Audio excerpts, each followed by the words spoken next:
Vous êtes en train de nous suivre. Merci de rester fidèle au programme de Congo 26 Télévision, la télévision de l'unité nationale. Accord de principe RDC, Rwanda. Est-ce qu'il faudra s'inquiéter? Et par ricochet, que devient Nairobi, Luanda ou encore Doha? On en parle ce soir dans ce nouveau numéro de l'invité, votre magazine. Nous recevons pour vous Madame Alice Nzuzi Mbombo.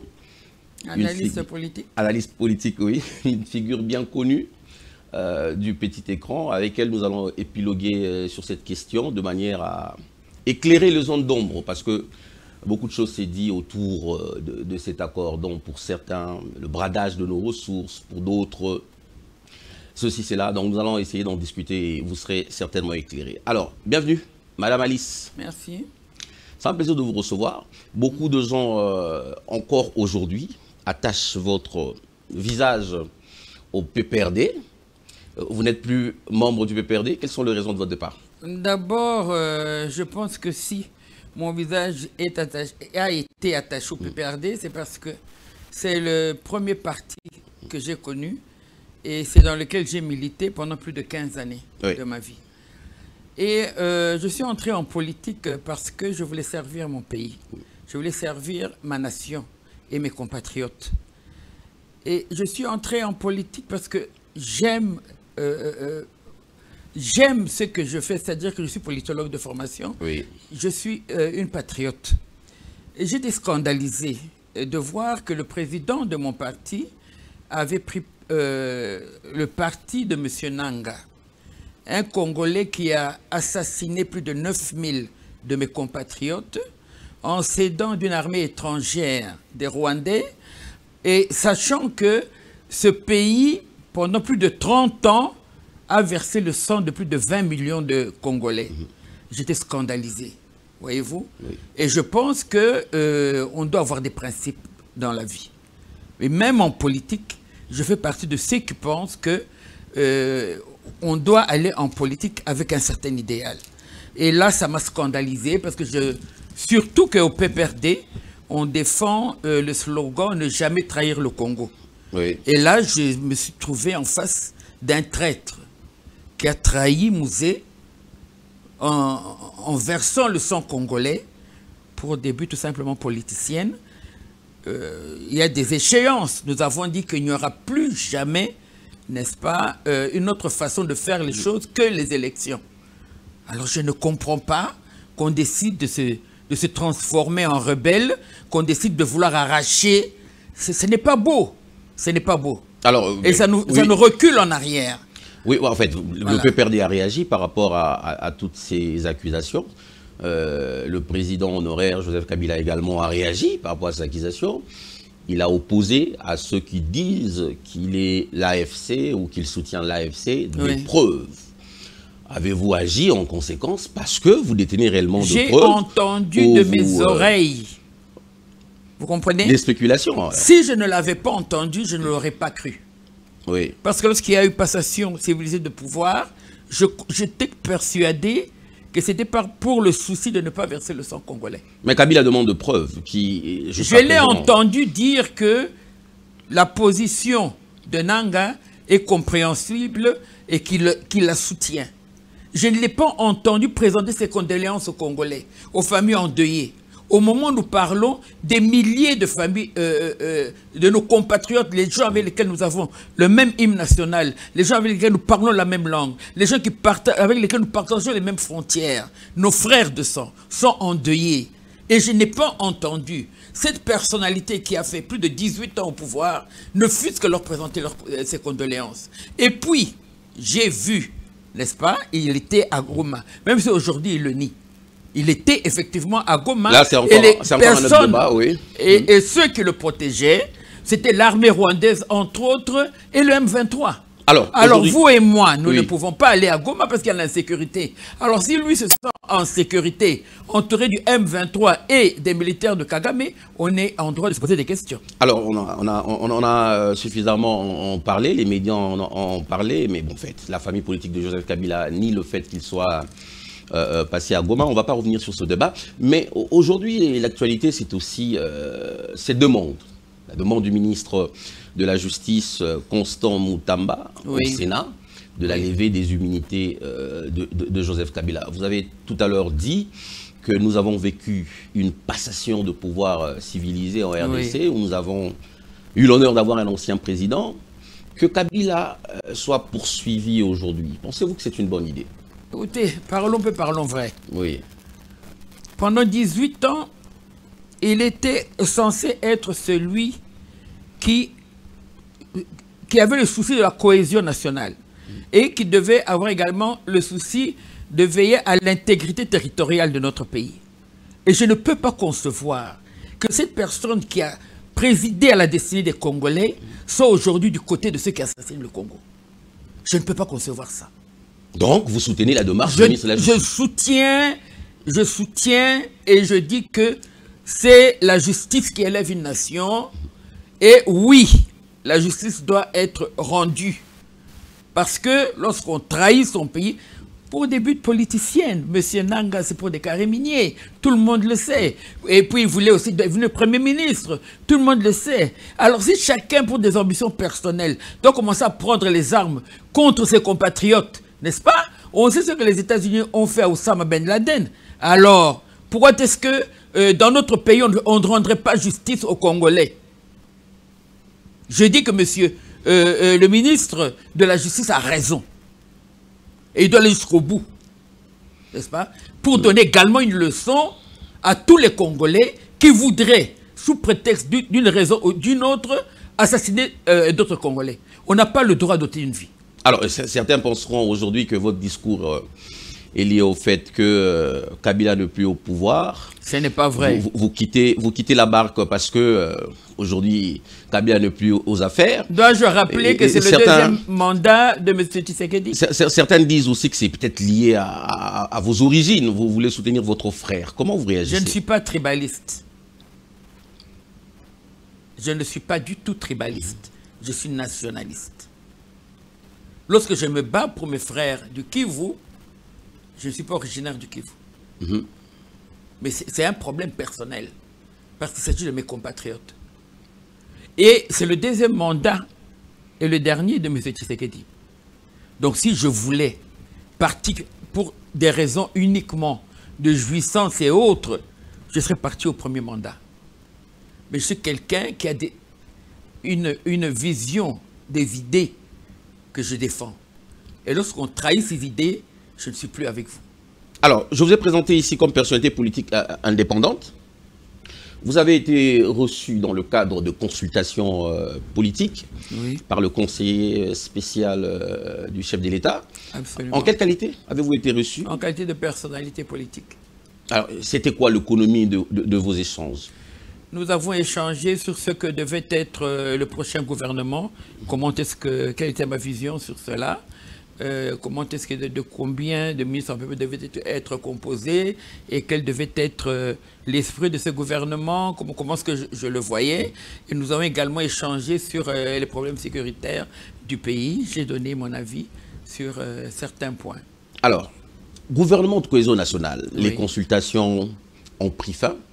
Il y a pratiquement 1 ou 2 mois, 1 mois, si je ne m'abuse. 1 mois bientôt. 1 mois bientôt, si je ne m'abuse.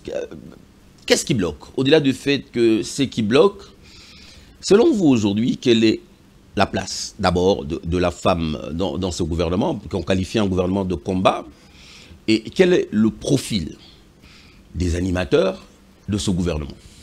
La place de la femme, c'est le chef de l'État qui devra définir sa place.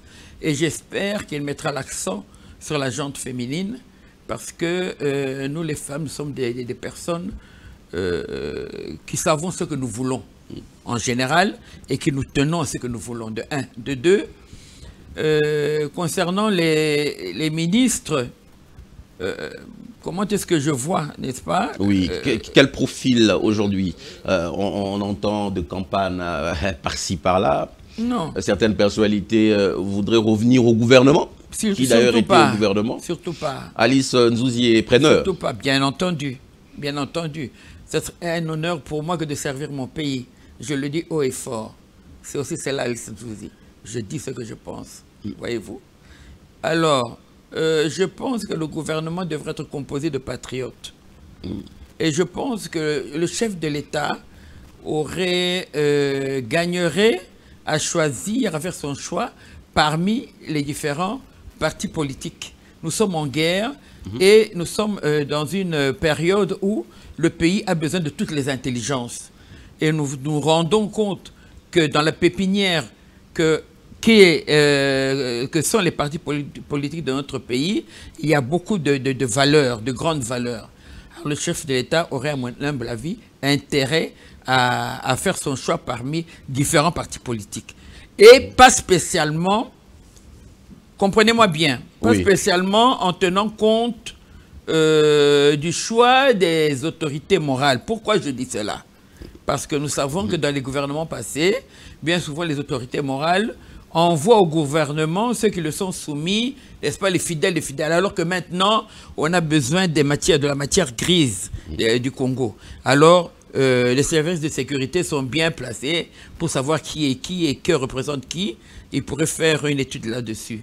Et je pense également que le gouvernement à venir, les gens devraient réellement être jugés au rendement, c'est-à-dire qu'il faudrait qu'il y ait un cahier de charges, n'est-ce pas? Il faudrait qu'il y ait des objectifs pour chaque ministère auxquels les ministres devront se tenir dans un temps bien précis. L'évaluation, on en a parlé au gouvernement passé, mais visiblement il n'y a jamais eu d'évaluation. Suivi, évaluation, suivi. On parlait de chaque 3 mois, il fallait que des ministres soient évalués, ça n'a jamais été fait. C'est une idée excellente, mais qui doit être mise en pratique, n'est-ce pas? Il faut faire cela, c'est important. Nous sommes un pays en voie de développement, nous avons besoin de personnalités qui travaillent, amoureux de leur pays, des personnalités qui travaillent effectivement, parce que le Congo est à faire, est à construire. Alors, pour ce faire, il faut que ces gens aient des défis qu'ils doivent relever dans un temps bien précis. Et cela doit être suivi. C'est impératif. Et je pense que si c'est suivi, ceux qui travaillent restent au gouvernement, ceux qui ne sont pas rentables démissionnent, entre guillemets. Alors, aujourd'hui, comment voyez-vous ce gouvernement? Vous le voyez en termes, ce gouvernement d'union nationale à venir, vous le voyez en termes de remaniement, ou vous pensez aujourd'hui que toute la structure du gouvernement doit changer avec un nouveau Premier ministre, ou vous pensez simplement qu'il y a certaines têtes qu'il faudrait remplacer dans ce gouvernement? Les grandes valeurs de ce gouvernement sont connues, je n'ai pas besoin d'en parler. Oui. Les ministres clés sont connus. Et puis il y a ceux dont on ne parle pas. Non pas parce qu'ils n'ont pas de cellule de communication, mais parce que ce qu'ils font, d'après eux, semble ne pas être assez important que pour être mis à la face du public. Donc je pense que le gouvernement à venir il faut un changement de la classe politique. Fondamentalement. Un changement avec un nouveau. Il faut un renouvellement. Non, moi je crois à Mme Souminois. Je pense personnellement qu'elle a beaucoup de valeur. Donc vous croyez à ce gouvernement en termes de remaniement? Je ne parle pas du gouvernement. Vous m'avez posé la question concernant Mme Souminois. Mme Souminois. Si Mme Souminois reste naturellement, il faudrait un remaniement. Vous m'avez posé une question sur Mme Souminois. Oui. Je vous réponds par rapport à Mme Souminois. Oui. Allez-y. D'une façon générale, je pense qu'il faut un renouvellement profond de la classe politique. Je pense que la classe politique passée est devenue obsolète. Ils ne défendent plus l'intérêt de la population, l'intérêt du Congo. C'est plutôt des intérêts personnels, voyez-vous. Ils ne sont plus, à mon humble avis, au service du pays. Alors, lorsque vous êtes en politique et que vous n'êtes pas au service du pays, on est en train de se poser la question de savoir vous êtes au service de qui et ou de quoi. Donc, je pense qu'il faut les mettre de côté, peut-être leur donner une... comment on appelle ça? Hein, le chancelier de l'ordre national pourrait avoir du travail de ce côté-là, les remercier pour service rendu et permettre aux Congolais, n'est-ce pas, aux vaillants Congolais, ceux qui veulent en démordre avec la pauvreté, avec ceux qui veulent nous arracher notre pays, ceux qui ont des visées sur notre pays, c'est ces gens-là, des patriotes et nationalistes dont le pays a besoin en ce moment, des travailleurs, des bosseurs. Voilà. Alors, l'actualité, c'est aussi cet accord de principe signé entre la RDC et le Rwanda sous l'égide des États-Unis d'Amérique. Nous partons de Doha, Nairobi, Luanda. Vu de la manière dont elle se présente, cet accord de principe sous l'égide des États-Unis d'Amérique, est-ce qu'elle ne fait pas peur? Pourquoi? Parce que certaines personnes aujourd'hui parlent de bradage de ressources naturelles de la RDC. Ce sont Tshisekedi voudrait préserver son pouvoir. Ce sont les pro-Kagame qui parlent comme ça. En vendant nos ressources naturelles aux États-Unis. Pendant 18 ans, nos ressources n'ont même pas été vendues. Ils ont été pillés. Ils ont été volés par ce voyou de Kagame, n'est-ce pas, pendant 18 ans. Pendant que les Congolais étaient en train de souffrir. Alors si aujourd'hui, ces ressources peuvent au moins aider le Congolais à mieux vivre, qu'est-ce qui est mieux? Continuer à les laisser voler par Kagame? Ou nous entendre avec les États-Unis pour que les infrastructures, n'est-ce pas, soient mises en place dans notre pays, qu'il y ait un développement, qu'il y ait du travail, qu'il y ait un mieux vivre? C'est là où l'opposition parle de bradage de nos ressources. Parce que l'opposition n'est pas sincère. L'opposition n'est pas sincère. De quelle opposition parle-t-on? De quelle opposition parle-t-on? L'opposition de M. Kabila?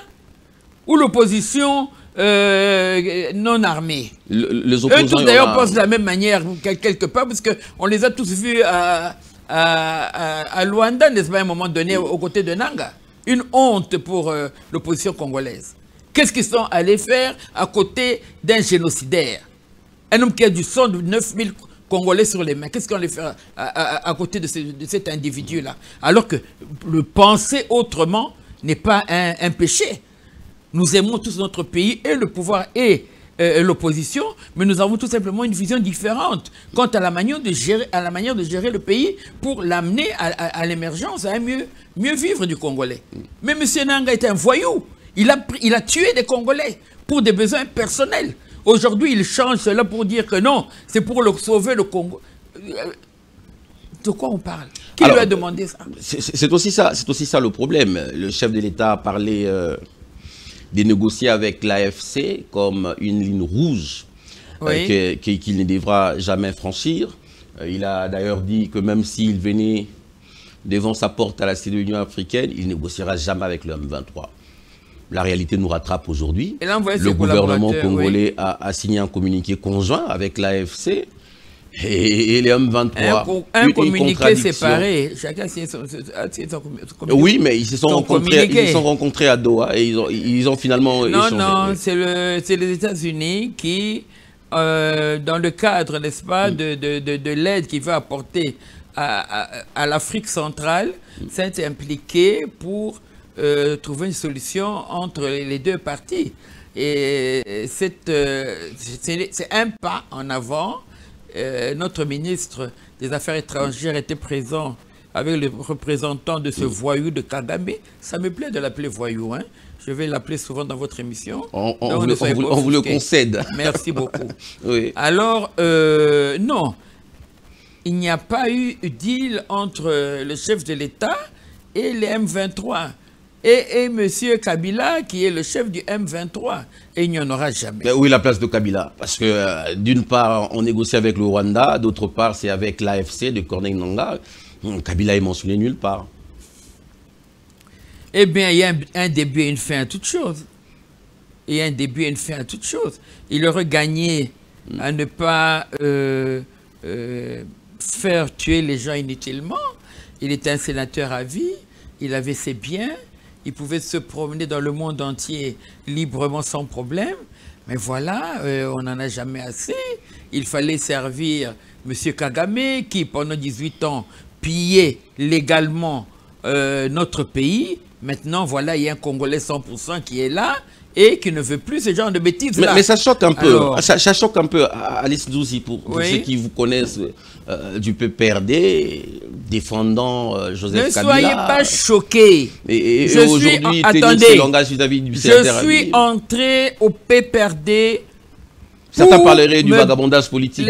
Non, je vous ai dit que je suis entré au PPRD. Je ne connais pas d'autres partis en dehors du PPRD dans mon passé. Vous voyez? Donc, je suis une personne quand même de conviction. Mais le PPRD la vision était ne jamais trahir le pays. Chadari Kamere, Minakou, avec qui vous étiez au PPRD, continuent à croire en Kabila. Vous avez tout de suite tourné la page. Ça dépend pourquoi on entre en politique. Eux n'ont pas les informations que vous avez. Les informations sont publiques, mais je dis chacun a ses raisons, a les raisons pour lesquelles il entre en politique. Je voudrais rappeler qu'au sein de ma famille, il y a des martyrs. Emmanuel Zouzi est martyr de l'indépendance et c'est le frère aîné de ma mère, même père, même mère. J'ai des martyrs dans ma famille. Je ne peux pas jouer avec certains principes. Mon père a été assassiné en politique.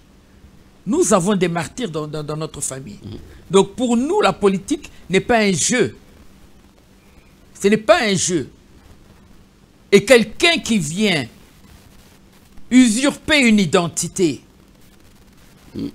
trahir, il a trahi plus de 100 millions de Congolais, en se faisant passer pour le fils de celui qui n'est pas. Jean-Pierre Bemba l'a dit, c'est une grande personnalité de notre pays. Et je pense qu'il ne se permettrait pas de le dire s'il n'avait pas de preuves. Il a dit qu'il a des preuves. Ah, pendant 15 ans, on peut perdre. Vous n'avez jamais été en contact avec cette information. Je vais vous étonner. Parce que vous parlez de la paternité de Kabila. Je vais vous étonner, monsieur. Oui. J'ai toujours pensé que Maman Sifa était la mère de M. Kabila. Elle n'est le pas. Je parle devant Dieu. Je l'ai toujours pensé. Elle-même l'a dit qu'elle ne l'a jamais été. Elle-même? Mais vous êtes journaliste. Vous êtes censé le savoir. Elle a fait une déclaration. On dit qu'elle n'a jamais été la mère de M. Kabila. Elle a été menacée. Il y a des enfants Kabila qui ont été... Tous ceux qui parlaient des origines de M. Kabila étaient éliminés, dont M. Moukena. Ce sont les informations qui le disent. Alors... Hein? Même il y a eu des enfants de Kabila qui ont été décédés. Trouver l'abcès. Vous posez une question puis vous voulez me couper. Non, allez-y. Vous voulez que je le dise? Oui. Bon. Vous êtes libre de le dire. Mentir à un peuple pendant 18 ans. Moi, je le croyais. C'était peut-être naïf de ma part, mais je le croyais. Mais puisque vous voulez qu'on parle de ce débat, nous avons vécu avec Mouzé Kabila, qui a nommé Joseph Kabila Kabangé comme son fils. Aujourd'hui, qui mieux qu'un père peut parler de la paternité de son fils? Écoutez, on peut ne pas être sûr d'être l'enfant de son père, au moins de sa mère, il n'y a pas de doute. Maman Sifa a dit qu'elle n'est pas au courant de ça. Oh, nous n'avons pas vu cette déclaration. Vous êtes journaliste, renseignez-vous. Nous en rechercherons. Faites vos recherches, renseignez-vous. Alors, tout dépend des raisons qui amènent quelqu'un en politique. Et il y a des idéalistes en politique. Et puis il y a des profito-situationnistes en politique. Il y a tout genre d'individus. Et moi, je fais partie des gens qui sommes entrés en politique pour mon pays et mes compatriotes. Et je ne peux pas lésiner sur certains principes. Alors, merci beaucoup. Alors, puisque nous allons revenir un peu à cette affaire de communiqué conjoint ou encore accord de principe. Il y a une démarche qui a été amorcée par les évêques catholiques de la Cinco et de l'ECC. Aujourd'hui, on a comme l'impression que la RDC embrasse un peu tout. Vous croyez à cette démarche de l'ECC de la Cinco? Je pense que M. Chollet, M. Mouteba et les évêques de l'ECC, de l'église de la Cinco, sont une honte pour la République et pour les chrétiens. Moi, je les considère comme étant des pharisiens. L'apparence de la piété, mais qui en réalité sont des loups ravisseurs. Ceux dont le Christ disait que ce sont des tombeaux blanchis. Qui reprochez-vous à ces gens? Je les reproche d'aller... D'avoir mené une initiative de paix. Je les reproche d'aller prendre l'argent de Kagame, soi-disant pour faire des conciliabules et chercher la réconciliation entre les gens. Vous non, après, ils ont nié ce fait. Allez-y, mais j'aimerais juste préciser qu'ils ont... Non, j'aime la vérité, monsieur. Vous m'avez invité, nous devons dire la vérité. Allez-y. Non, je rappelle simplement pour nos téléspectateurs que les évêques disent n'avoir jamais reçu de l'argent de Kagame. Monseigneur Mouteba, je le cite, a dit clairement qu'ils ont reçu l'argent du Rwanda. Ils ont reçu l'argent de l'Angola. Ils ont reçu l'argent même des Français et d'autres pays, même chez comment on fait ça, Ruto. William Ruto au Kenya. Alors, oui. Quand vous êtes corrompu, quelle vérité pour... Et même Nanga leur a donné de l'argent. Il s'agit d'une aide logistique, pas forcément de la corruption. Lorsque vous... Mais monsieur Tshisekedi ne leur a pas donné de l'argent. Alors qu'espérez-vous comme conclusion de telles personnes qui, avant d'être pères de l'Église, entre guillemets, en dessous de leur soutien, ils portent des pantalons? Donc, vous ne croyez pas à cette démarche de laisser de la Sanko? Non seulement je ne crois pas, mais je pense que pour des individus qui se sont permis d'aller chez les envahisseurs, chez nos assassins, pour s'entendre avec eux, ils devraient répondre devant la justice de notre pays. C'était avec la bénédiction du chef de l'État, Choulé l'a dit. C'est faux. C'est faux. Ce n'est pas vrai ce qu'il a dit. Que savez-vous de cette rencontre? Monsieur, je suis l'actualité. Monsieur Tshisekedi ne lui a jamais donné un quitus quelconque. J'ai oublié même qu'ils ont reçu l'argent de M. Sassou du Congo-Brazzaville. M. Cholet n'a reçu pas de quitus. Vous imaginez un Américain prenant des photos avec Oussama Ben Laden de son vivant? Qu'est-ce que les Américains auraient fait de lui? Je crois qu'il aurait connu le même sort que Oussama Ben Laden. Non, monsieur. Ce n'est pas normal. Voyez-vous? Et je continue à me demander, parce que jusqu'à aujourd'hui, ils n'ont pas été interpellés par la justice. Interpellés pour avoir Notre pays est en guerre contre le Rwanda. Comment expliquer que des Congolais, sans autorisation, sans mandat, puissent aller flirter avec ces pays en guerre et déclarer même qu'ils ont reçu de l'argent de ces pays-là? Mais vous donnez raison aujourd'hui aux évêques parce que le gouvernement congolais... Je ne leur donne pas raison. Une délégation du gouvernement congolais est en discussion avec l'AFC. Qu'ils aillent s'occuper. Il est normal pour le gouvernement congolais de rencontrer Nanga, de rencontrer l'AFC. Non, monsieur Nanga, avec Kigali. Monsieur Nanga, et les pères spirituels qui sont dans leur mission pastorale. Non, vous trouvez un problème à ça? Ils ont d'autres calendriers cachés. Monsieur, ce monsieur a tué 9000 personnes. Il doit répondre. Vous parlez de qui? Je parle de Nanga. De Corneille Nanga, oui. Je parle de Nanga. Et maintenant, avec 18 ans au pouvoir, qui ne me dit pas que les 20 millions, le bilan de M. Kagame, il n'est pas partagé avec M. Kabila? Comment vous expliquez ça? Puisque les frontières étaient ouvertes au Rwanda, ils pouvaient venir puiser dans notre pays comme ils voulaient. Est-ce que vous vous rendez compte de la gravité de la situation? Hein? Ou on est pour les Congolais, ou bien on n'est pas pour les Congolais. Arrêtons de toujours faire moitié-moitié. C'est un scandale.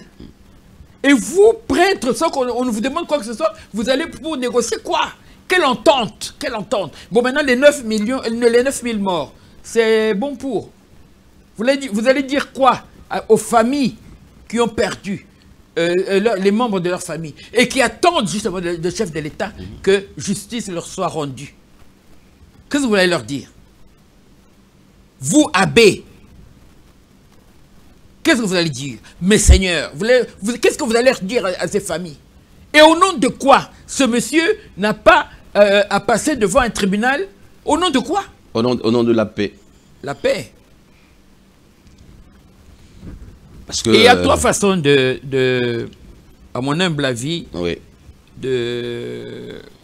d'agir avec les belligérants. Les belligérants ou ceux qui sont à côté ou près d'eux. S'ils n'ont rien fait, on les laisse. S'ils ont un problème à voir avec les tueries, on les défère devant un tribunal. Et dans le cas de 9000 cadavres alignés, je pense que nos Wazalendo auraient intérêt à s'occuper d'eux. Ce serait rendre service à la République, mon humble avis. Alors, c'est votre humble avis. Aujourd'hui, la RDC a signé cet accord de principe avec le Rwanda. J'ai lu quelque part Prince Epengel, j'ai lu d'ailleurs mentionné tout à l'heure, qui parlait de bradage de nos ressources. Tshisekedi, en 7 ans de pouvoir, a donné à Kagame ce qu'il n'a pas pu obtenir en 18 ans, en 18 ans de guerre. C'est votre point de vue? Ça m'étonne de M. Prince Epenge, puisque c'est un monsieur qui me semble être à la page concernant l'actualité. Je suis très étonné. Hein? M. Kagame est entré dans notre pays sans formalité. Tshisekedi donne à Kagame ce qu'il n'a pas pu obtenir avec les armes. S'il vous plaît? Tshisekedi donne à Kagame ce qu'il n'a pas pu obtenir avec les armes. On parle de cogestion. C'est du mensonge. De cogestion de nos parcs, nos lacs, nos richesses naturelles. C'est mensonge. Tout ça pour maintenir. C'est encore une propagande. Non, M. Tshisekedi a déjà dit qu'il va quitter. C'est son dernier mandat. Il s'est exprimé, hein. Ça gêne beaucoup de gens. Vous pensez que Nuit était la prise de Goma? Il s'est exprimé.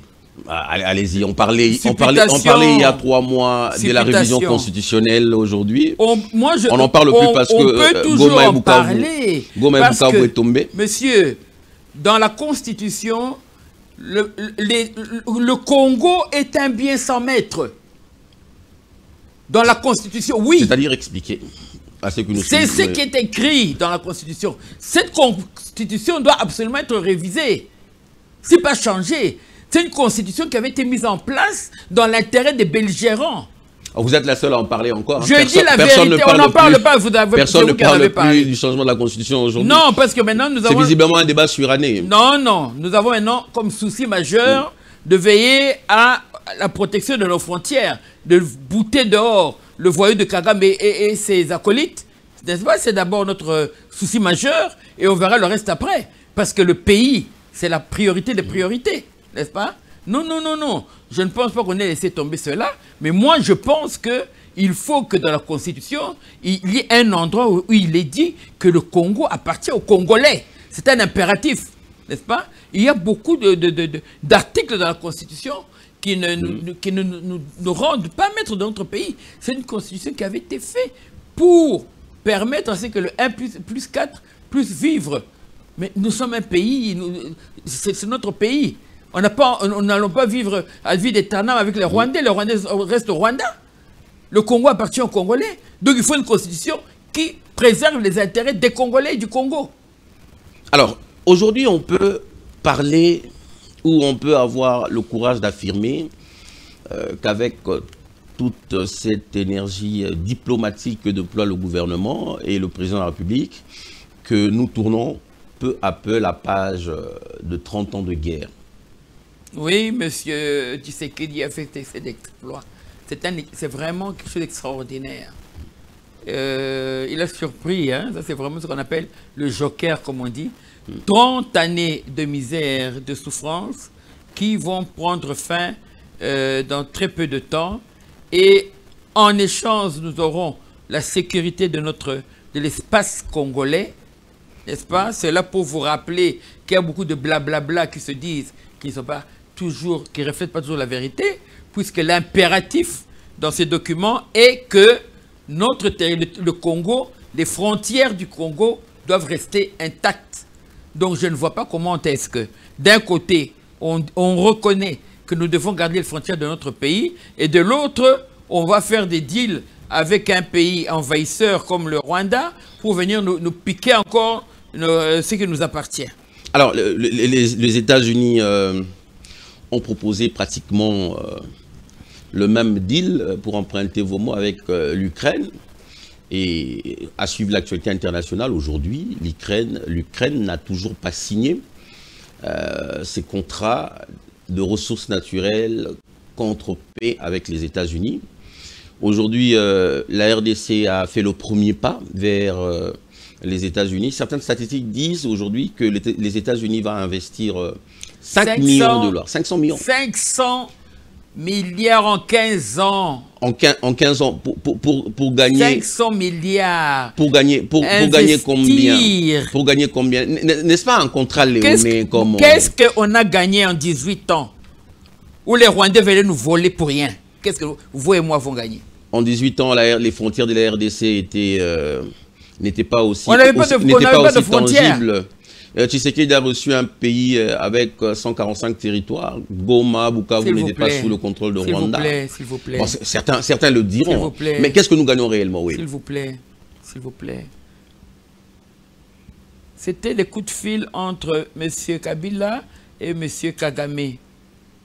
N'est-ce pas? Même l'opération pour Morange était un mensonge. On n'avait pas d'armée. Le président de la République a dit que le M23 était défait et militairement. C'était un mensonge. C'est le chef de l'État qui l'a dit. Nous pouvons remettre l'image. Je peux dire pourquoi j'ai dit cela. C'était un gros mensonge. Si nous étions réellement 9e ou 11e, comme on disait, en Afrique, aujourd'hui, au moment où on a eu besoin de FARDC, on n'allait pas voir des militaires en train de fuir devant l'adversaire. Félix Tshisekedi a dit qu'il a hérité d'une armée républicaine disciplinée, tout ça. C'est de l'apparence, c'est ce que nous tous nous pensions, vous et moi nous pensions également cela. Mais c'est devant les preuves qu'on peut juger, n'est-ce pas, les hommes. On avait des militaires bien habillés, qui savaient faire les défilés, et dont on nous disait qu'ils se battaient contre les Rwandais, qu'on avait, n'est-ce pas, gagné des terrains sur les Rwandais, alors qu'en réalité, je me rends compte qu'on n'avait rien gagné du tout. Et que les vaillants soldats tels que les Mamadou Ndala et plusieurs généraux de valeur avaient tout simplement été écartés pour mettre comme officiers ces Rwandais, ces foutus Rwandais qui sont venus foutre en l'air notre armée totalement. Et cette armée est à recommencer aujourd'hui. C'est aujourd'hui qu'on va mettre en place une armée. Maintenant que nous avons eu besoin d'eux. Mais aujourd'hui qu'un fils du pays était au créneau et qu'il a envoyé son armée se battre, qu'est-ce qu'on s'est rendu compte? Que les espions rwandais qui étaient dans notre armée ont servi leur pays jusqu'à la fin en donnant notre, n'est-ce pas, tout notre arsenal militaire aux Rwandais et en demandant aux Congolais qui étaient toujours des officiers subalternes pour la majorité de ne pas se battre. Alors, on va chuter. Le temps nous imparti et touche à sa fin. Communiquer conjoint, tout ça avec le Rwanda, avec l'AFC. Mais sur le terrain, rien ne change. Vous êtes informés, il y a eu encore des affrontements entre nos vaillants FARDC et les M23. En fait, bon. Question de temps. Pourquoi cette démarche si sur terrain, rien ne change? Ça va changer, faites-moi confiance. Ça va changer dès que le chef de l'État signe avec les Américains. Ça va changer.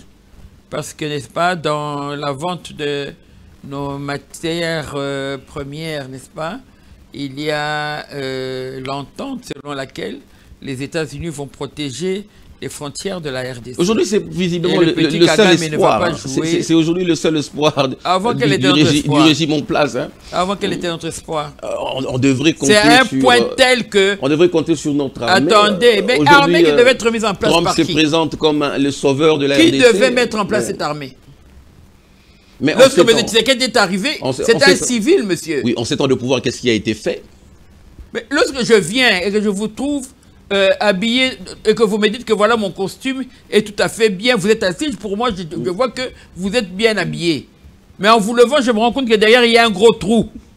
Je ne peux pas le savoir si vous ne vous levez pas. C'est ce que M. Tshisekedi a vécu. Hein? Il y a eu remise et reprise, oui, on a vu une belle armée, nous tous nous pensions que nous avions une grande armée, on parlait de 9e, 11e. Mais 11e en Afrique ne peut pas fuir devant l'adversaire. Hein? Une armée infiltrée jusqu'à la moelle épinière. Une armée qui n'avait d'armée que le nom. N'est-ce pas? C'est ça la vérité. Alors, merci beaucoup, Alice Nzouzi. C'est moi qui vous remercie. Vous êtes personnalité politique indépendante. Oui. Aujourd'hui. Au service de mon pays. Au service de votre pays.